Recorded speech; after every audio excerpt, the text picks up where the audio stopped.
Welcome back to the channel and welcome back to another quick pick prediction video. In this video, I'll be predicting the lightweight bout between Damian Rzepecki versus Magomed Zaynukov. And how do I feel about this one right here is I'll go low confidence Magomed Zaynukov to beat Damian Rzepecki. Rzepecki really, seemingly from what I've seen from both guys, is the better, if I'm saying overall now, I would pick him. But I'll say more well-rounded. That's what I should say. He's more well-rounded fighter, it seems, or has been more successful at being well-rounded, or has shown to be more well-rounded. But I just still, he's only 24 years old. He's good at what he's been doing. He's been doing good work. But I do feel like he's still, a bit unseasoned as you would expect from most 24-year-old fighters. Not to say he's a scrub or anything or like that. He's not just that. But it's got like in the smaller details or the more obvious details of what happens with younger fighters. Like he's still like the talent is there, but he can be very aggressive.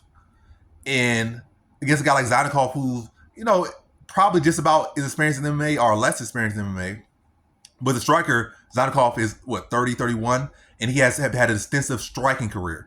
And both guys primarily prefer to strike. They're mostly done on the feet. And Rzepecki can be very aggressive on the feet. Like he's effective on the feet, but he can be very aggressive. I think when you start to get two strikers together, a lot of times that older, more skilled striker puts, schools that, especially when they're not like 35, 36, 37, like washed old or whatever, and had like a long career, and they all washed at 37 and 35. But like 31, still getting his feet wet in his MMA game, not there yet.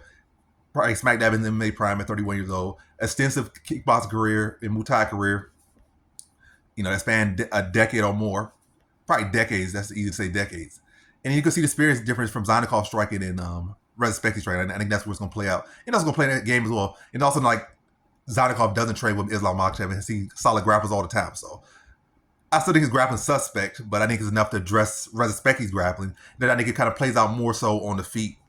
And I think Rzepecki will be aggressive, but the more polished, more composed, Zaynukov will be able to get off the better shots and will be able to ride the momentum better and make the better adjustments in the shifts. Whereas Rzepecki will be looking for those big shots, looking for aggression, just being busy, looking to land hard shots, whereas Zaynukov will be looking to land counters, land openings, check the tempo, make adjustments, shift the tempo, and just be doing things at a higher level that guys with more experience do, whereas guys that are younger and aggressive, they just kind of don't have as many gears. They don't know how to make as many shifts in a fight. It's kind of just one way. And then once they start to get little bumps in the roads and little shifts and U-turns, they kind of get lost. But still think it's a competitive fight, but I think Zaynukov will be able to make the better adjustments and ultimately will be able to win the fight by decision here against a very game Rzepecki. So in this one, I got Magomed Zaynukov via decision.